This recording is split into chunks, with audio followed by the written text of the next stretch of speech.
So, you're here because you're interested in finding out what can a less than £60 watch be like. If you've not watched any of my videos before, I've done loads. I've seen so many homage watches. They're a huge subcult in the world of horology. So let's see what this watch from Corgeut is like. For £58, all I paid for. No extra delivery costs or taxes or anything.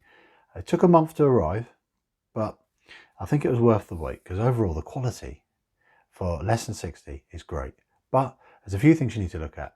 We're just going to check this watch out. So enjoy the review and I'll see you in a moment.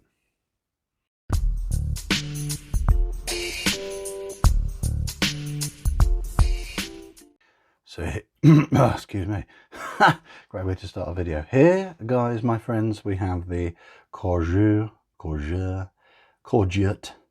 no idea how to say it, but Corgeut sounds the best to me. This is a Railmaster homage to a very expensive Omega watch, over £4,000, that bad boy.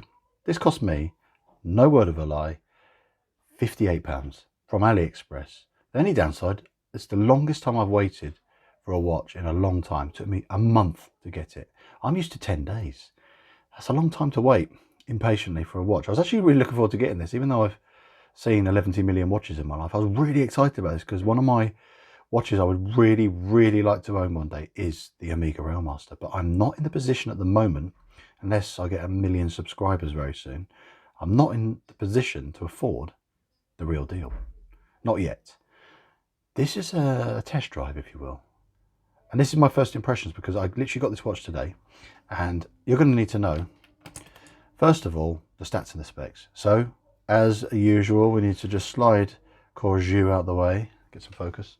We need the ever faithful assistance from my good friend Gipas, because he always is obliging with the weight of a watch. And the weight of this watch, with 2.5 links taken out, is only 145 grams. That is the sweet spot in weight. This watch has a lot of sweet spots. That sounds really creepy, but that is because the weight's great. Case size. For many, a case diameter of just over 41 mil is extremely good, well-balanced size. Some of you are used to a 38. This would feel like a big watch, but it's a well-designed watch, and proportionally, it's spot on. The thickness or height of the watch is only 11.6, so it's very slim. And then the lug to lug, the length of the watch, is only 47.6. There we are. Then the lug width is 20 mil, and there is a taper from 20 down to 18. And we have a butterfly clasp, exhibition case back, brushed absolutely everywhere apart from the sides of the bracelet, which has push pins for adjustment. Like I said, butterfly clasp, this bit's polished. The good thing about getting this butterfly clasp bracelet to fit you is it comes with half links. So I took 2.5 links out. So there was another half link this side, and that is how you can get it to fit you very comfortably. And let's see how it looks on my 7-inch wrist. Let's get Minch out of the way. It's absolutely spot on for a man of my girth. Oh my god, that sounds terrible. You know, circumference of wrist. So very comfortable, very happy with that. I love the brushing on this. If you get an all brush watch, you want the brushing to be done well, and it has. It's not bad at all. And let's have a look in between here. I know you're going to get little bits here where I've not really brushed properly. It's not bad. It's better than the Felida, which you could see all the little scratchy marks where they hadn't brushed in there as much. This is really good. And we've got the female end links, which is much better than if you have the male ones where it sticks out like that, because it helps conform. As you see, it bends in nicely there, folds in, conforms to the wrist nicely. So we've covered the dimensions. Now I'm going to talk to you about the specifications. So inside here is a pretty generic Chinese movement. I want to pop up on the screen what the actual spec of it is, but you can get this with a Miyota, I think, but I thought there's no point. Let's make this as cheap as possible. Considering it comes with the top being sapphire and underneath is mineral, it's a good spec already. You get a sapphire crystal, all stainless steel construction. You get 50 meters water resist with a screw down crown, and the movement comes with hacking, which is when you pop it on the first setting is hand winding, and then there's a ghost position. This isn't a haunted watch. This just has, you can hear the date wheel clicking in there, and then that way. And then you pull out one more, has hacking. So when you want to do exact timekeeping, you can pull the crown and stem all the way up, and the second hand stops. Push it back in, and then we can screw that back down. So let's see how good the Lume is. I'm just going to get my trusty, I haven't nicknamed this gadget, but it's a UV torch. Let's turn the lights out, charge it up a bit, and I'll show you the Lume. So as expected, generally you get poor Lume on a very cheap watch, but the good news is the Lume is only poor in general on the actual indices, as you can see here. But the hands are extremely good. And the hands are the thing you really actually, you can guess the time if you wanted to, because look at the hands, they glow a lot better than the already faded indices all the way around. Now, before I get carried away, let's take a look at this watch out of the studio light setting and look at it in some natural light. Here's a 30-second sequence of me showing you the watch outdoors in the beautiful winter sun.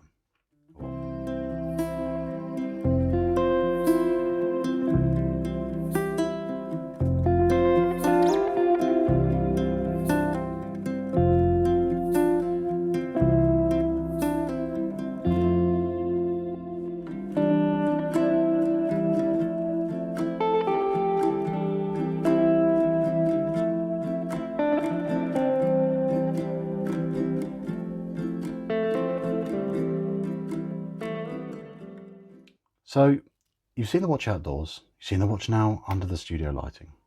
What is my first impressions of this watch overall? Well, immediately, very comfortable.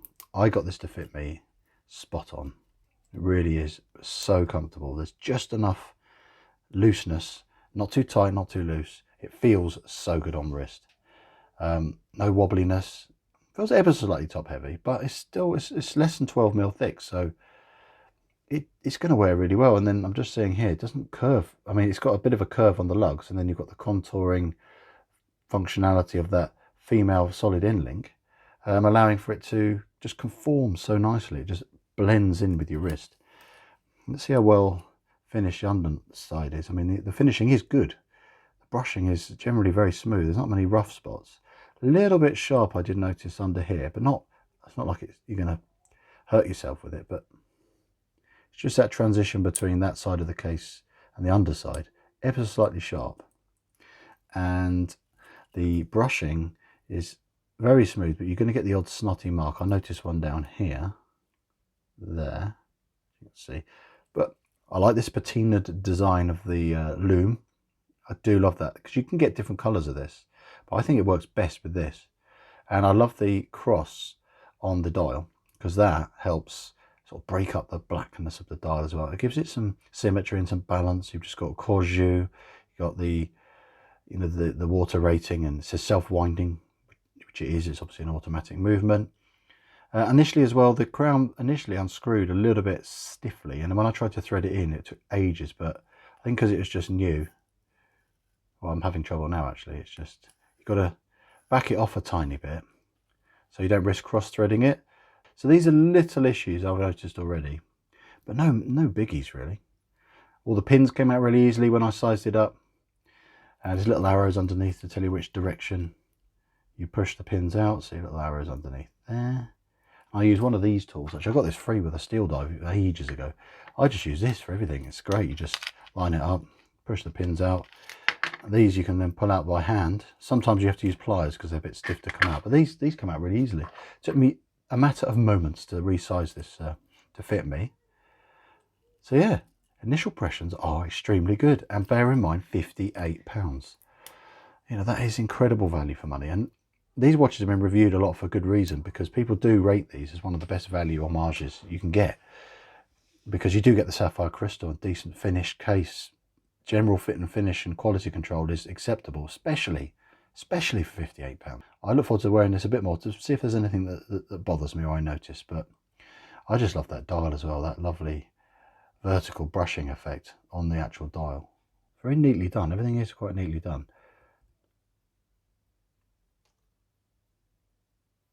So that's a good start. I'm going to finish this video now, guys, because I feel like my first impressions have been pretty thorough. I've given pretty much all the measurements, the spec, everything, and anything I've noticed already, but as with any product, it's good to have it for a while to see what else you find. And then in the main review, I'm going to discuss a little bit of the history behind the Railmaster that this is paying homage to, and why it's a really good watch to pay homage to, because for many it's a grail watch, and I can see why, because it covers so many aspects of watch ownership in one beautiful package. And if you can spend 58 quid on something that's very similar to keep you going until you get the dream real deal, or not, just stick with this. Why not? But that's open to debate, and you guys like to join in on those kind of discussions. So thanks so much for watching. I'll see you in the next video, and you'll see more of this watch in a comparison review as well coming up. So I'll see you in the next one. Bye for now.